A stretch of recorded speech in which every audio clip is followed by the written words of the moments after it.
WhatsApp কি অবস্থা সবার শুনে বলা গেছিলাম আজকে এটার রয়্যাল আমি ইন্টারন্যাশনালও গেছি প্রাইভেটও গেছি 1 2 3 সাইড আগুলা তো করছি কিন্তু এত সুন্দর যে এয়ারপোর্টের ভিতর বা এয়ারপোর্ট আছে এটা রয়্যালের বাইরে থাকি সুন্দর করে বোঝা যায় না মনে করছি যে এটা কার্গো বিমান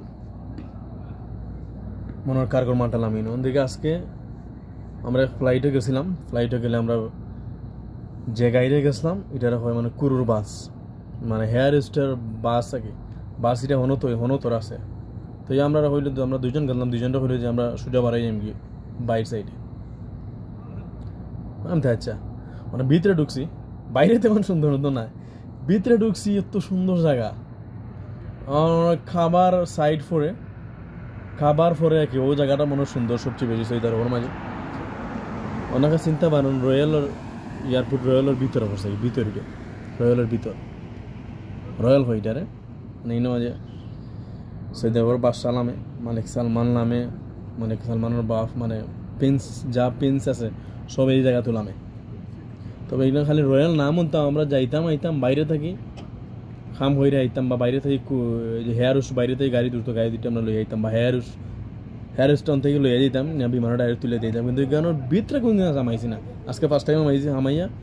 নিজেও অবাক হয়ে গেছি খুব সুন্দর ভিতর অত্যন্ত সুন্দর জায়গা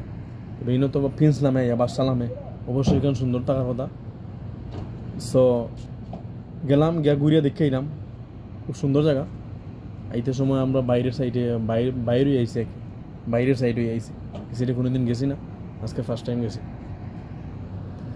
সো বিমানবন্দর সব কিছু দেখে নিছি এয়ারপোর্ট কিন্তু ওটা দেখার বাকি রয়েছে লাগে আমি মনে করছি হয়তো মনে কর কার্গো বিমানবন্দরের বইটা বা কার্গোর কোনো সাইডে বললাম বাইরে থেকে এত সুন্দর বোঝা যায় না ভিতরে গেলে খুবই সুন্দর জায়গা মানে আমি কইলাম নেক্সট যে খাবার পরে মনে হয় জায়গাটাও সুন্দর সেই ধরো এই এয়ারপোর্টের ভিতরে এত সুন্দর করে সাজাইছে এত সুন্দর রয়্যাল সিটি ওইটা royal airport so thank you guys অন্য কোনো ভিডিওতে কত হইব ভিডিও বেশি লম্বা হয়ে যার সো আমার ভিডিও বেশি বেশি করে শেয়ার করবা আমার ফ্যান বা আমার খুব সুন্দর সুন্দর কমেন্ট হয় আমার পেজও 2 দিন ধরে আমার যে যারা আমার কমেন্ট করছেন আমি অবশ্যই রিপ্লাই করছি কয়েকটা বাকি কষ্ট আছে রিপ্লাই করার অবশ্যই আমি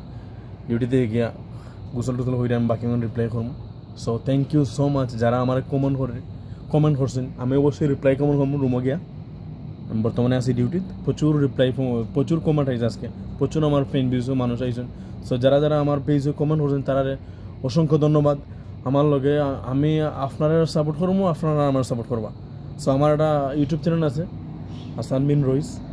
ইউটিউব চ্যানেলটা আপনারা সাবস্ক্রাইব হইয়া দিবা সো আমার পেজে যারা নতুন আইছেন সবাইরে ধন্যবাদ অনেক ধন্যবাদ জানাই সবাইরে যারা আমার পেজটা ফলো করছেন বা যারা নতুন আইছেন সবাইরে আমি ধন্যবাদ জানাই আমি সবাইরে সাপোর্ট করবো আমার সবাই সাপোর্ট করবা so thank you so much thank you everyone thank you so much